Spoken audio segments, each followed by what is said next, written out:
zaman 2 kelas 3. Dengarkan penjelasannya ya anak-anak ya. Sandang artinya pakaian.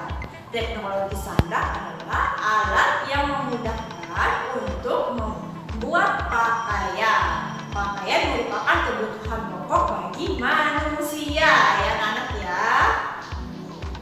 Nah, sekarang anak-anak buka buku mahir tema 3G atau tema 7 halaman 33 sampai 34 ya. Pakaian pada zaman dahulu. Pada zaman prasejarah, manusia belum mengenal busana seperti manusia pada zaman sekarang ya anak-anak ya. Manusia hidup dengan cara berburu, bercocok tanam, dan hidup berpindah-pindah dari satu tempat ke tempat lain dengan memanfaatkan hal yang diperoleh dari alam sekitar. Ketika mereka berburu hewan, mereka mendapatkan daging untuk dimakan dan kulit untuk menutupi tubuh mereka ya anak-anak ya.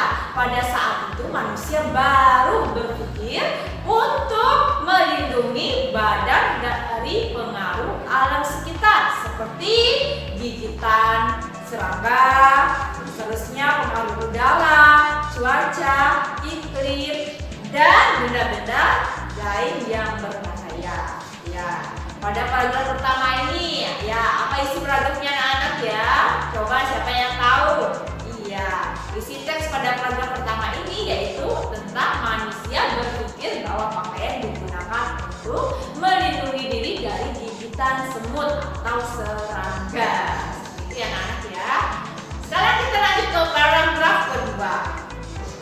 Cara yang dilakukan manusia untuk melindungi tubuhnya pada saat itu berbeda-beda sesuai dengan alam sekitar. Di daerah berhawa dingin, manusia menutupi tubuhnya dengan kulit hewan ya, terutama hewan buruan yang berbulu tebal seperti domba.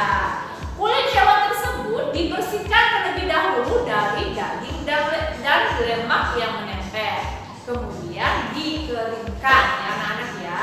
Hal tersebut bisa dilakukan oleh wanita. Di daerah berhawa panas, manusia memanfaatkan kulit kayu yang direndam air, kemudian dipukul-pukul dan dikeringkan. Nah, untuk paragraf kedua itu menceritakan tentang apa isi teksnya ya anak-anak ya. Ayo, siapa yang tahu? Iya, isi teks pada paragraf kedua yaitu pakaian diperoleh dari berburu hewan. Seperti yang di atas ya, isi teksnya. Selanjutnya kita lanjut ke paragraf ketiga. Ya, ada manusia yang menggunakan daun-daun kering dan rumputan. Selain itu, ada manusia yang memakai rantai dan kerang dari biji-bijian disusun sedemikian rupa disertai untaian gigi dan taring hewan. Untaian gigi dan taring hewan dipakai di bagian leher, pergelangan tangan, dan pergelangan kaki ya anak-anak ya. Dan dipanggul sebagai penutup bagian-bagian tertentu pada tubuh ya.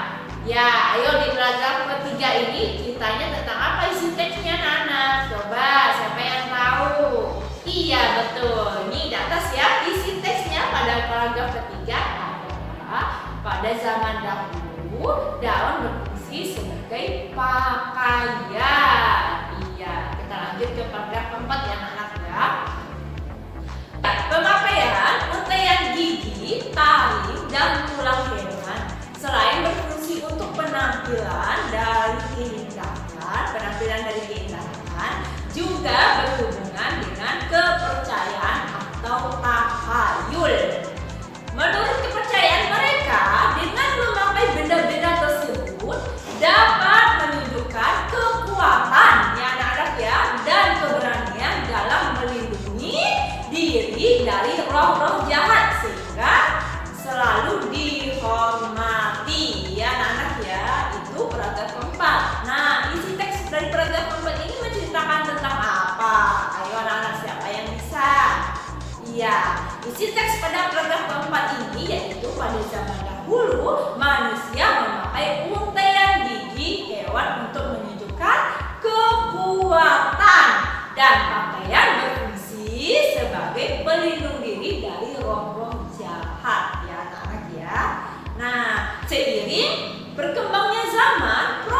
angin. Dalam perkembangannya, musim pakaian tidak hanya untuk melindungi tubuh saja, tetapi untuk kenyamanan. Ya anak-anak ya. Sekarang kita masuk ke proses pembuatan sandang nih. Cara proses pembuatan sandang itu bagaimana sih? Ya, berdasarkan gambar, lihat gambarnya anak-anak ya. Berdasarkan gambar, bahan dasar kapas dilakukan pemintalan, yaitu proses pengubahan kapas diubah menjadi benang ya. Itu namanya pemintalan. Pemintalan yaitu proses pengubahan kapas diubah menjadi benang. Lalu ditenun ya anak-anak ya. Ditenun itu apa? Ditenun yaitu proses pengubahan benang menjadi kain. Itu namanya ditenun ya. Kain dibuat pola baju ya, dan dijahit menjadi baju. Berarti kita bikin polanya dulu ya anak-anak ya, sebelum bikin baju. Indonesia kaya akan bahan dasar pakaian. Ada serat alami yang berasal dari kapas, daun, kayu, batang pohon, kepompong ulat sutra, dan bulu domba. Ada juga bahan dasar berupa serat buatan seperti nilon ya anak-anak ya. Yang pertama ada bahan baku sandang. Apa saja bahan baku sandang anak-anak? Yang pertama ada bahan alami, yaitu bahan yang terdapat di alam. Yang kedua ada bahan sintetis ya, atau bahan buatan. Itu anak-anak ya, ada bahan alami dan bahan sintetis. Selanjutnya adalah bahan baku sandang yang berasal dari alam. Contohnya apa saja anak-anak? Yang pertama ada kapas, ada ulat sutra, ada kulit hewan, tumbuhan rami, dan ada kulit domba. Itu bahan baku sandang yang berasal dari alam. Nah, perhatikan ya anak ya. Berikutnya kapas. Nah, kapas dapat diolah menjadi kain yang sekarang kita kenal dengan nama kain katun. Kain katun itu tidak mudah kusut saat dicuci, menyerap keringat, dan tidak berbulu. Contoh kain katun dapat kita jumpai pada pakaian kita sehari-hari ya nak ya. Nah, kemudian ulat sutra. Apa sih ulat sutra? Pada fase kepompong, ulat sutra dapat kita olah menjadi kain sutra, yaitu kain yang memiliki tekstur mulus, tidak licin dan lembut. Nah, pada saat terkena cahaya, kain itu akan berkilauan. Nah, kain sutra biasanya digunakan oleh orang-orang yang memiliki status sosial tinggi, seperti itu, karena harganya mahal. Makanya ya kain sutra itu harganya mahal nah ya, karena prosesnya itu sangat sulit untuk membuatnya. Kemudian bagaimana dengan kulit hewan? Ya, kulit hewan yang sering digunakan adalah yang digunakan untuk membuat pakaian apa saja nih? Ada kulit sapi, kemudian ada kulit hewan kambing, domba, dan sebagainya. Nah, pakaian yang terbuat dari kulit hewan tersebut dapat memberikan rasa hangat dan memiliki nilai jual yang tinggi. Karena prosesnya juga tadi agak susah dan sangat sulit ya nak ya. Jadi harganya lumayan tinggi. Kemudian berikutnya adalah tumbuhan rami. Apa sih tumbuhan rami ya? Tumbuhan rami merupakan bahan baku kain yang kita kenal dengan nama kain linen. Nah, kain linen digunakan untuk membuat pakaian, serbay, tirai, takat meja, handuk, dan lain-lain. Karena teksturnya kaku dan tebal namun halus ketika dipakai, itu dari bahan tumbuhan rami. Bagaimana dengan bulu domba? Bulu domba merupakan bahan baku untuk membuat kain wol. Ingat ya anak-anak ya, bahan baku buat kain wol adalah bahan baku untuk membuat yaitu bulu domba, membuat bahan baku kain wol. Kain wol memiliki tekstur halus, lembut, ringan, tidak gerah loh saat dipakai.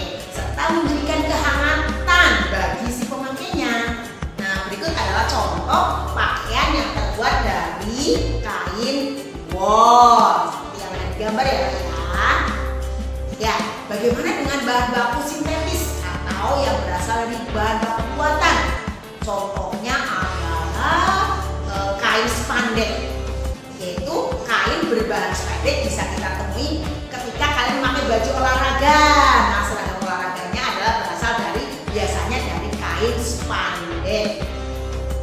Nah, dahulu bahan dasar pakaian diolah dengan cara sederhana anak-anak ya. Daun pertama dijemur hingga kering. Kalau kayu dipukul-pukul hingga tipis. Nah, kalau kulit hewan direndam kemudian dikeringkan. Saat ini bahan dasar pakaian diolah dengan cara lebih modern anak-anak ya. Bahan dasar diolah menjadi serat. Kemudian seratnya dipintal menjadi benang. Lalu benangnya ditenun menjadi apa anak-anak? Menjadi kain.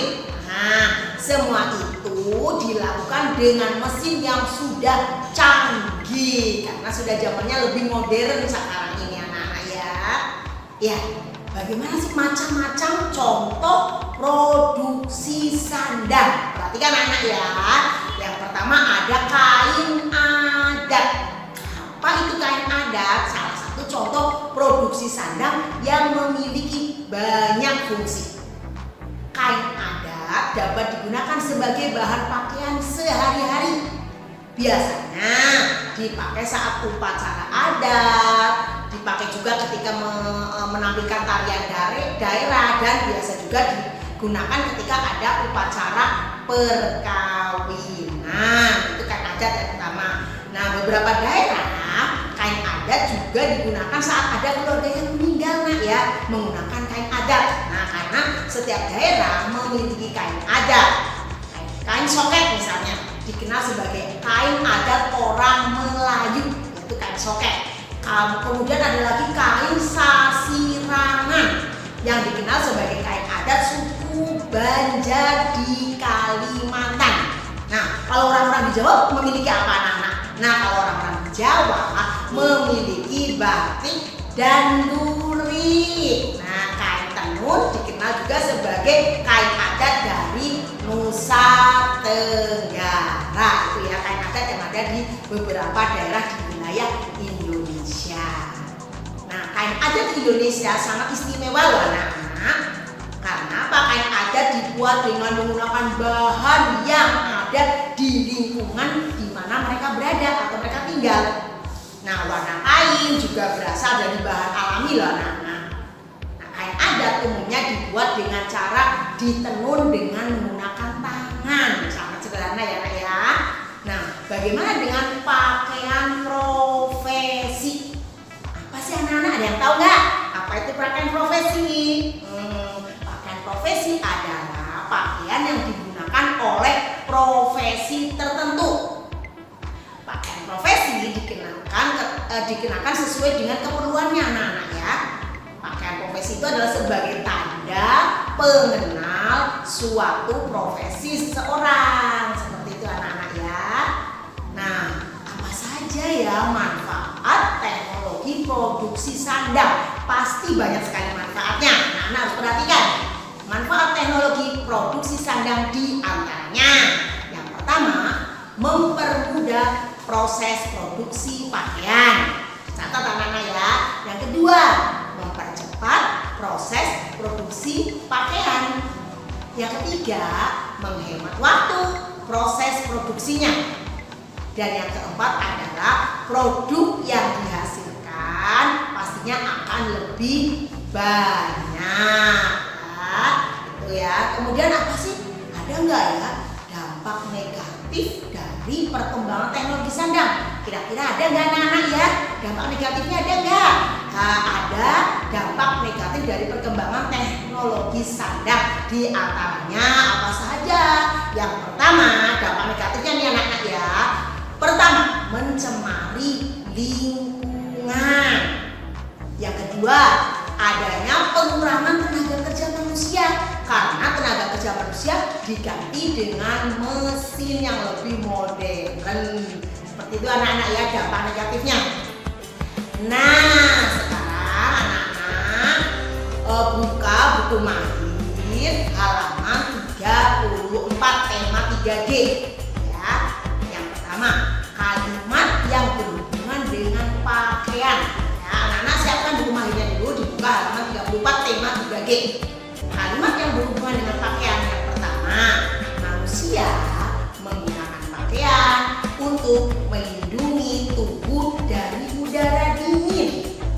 Yang kedua, hampir semua bahan dasar yang digunakan untuk membuat pakaian terdapat di alam.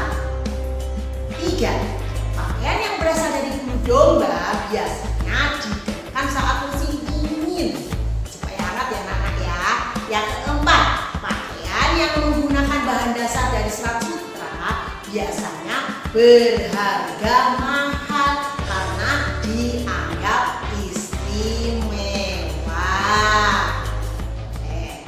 Bagi kesimpulan dari penjelasan materi hari ini adalah satu, pakaian merupakan salah satu kebutuhan primer manusia.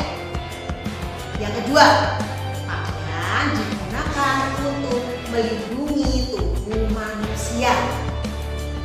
Yang ketiga, pakaian dapat disesuaikan dengan cuaca seperti dingin ataupun cuaca panas. Dan yang keempat, bahan dasar yang digunakan untuk membuat pakaian berasal dari kapas.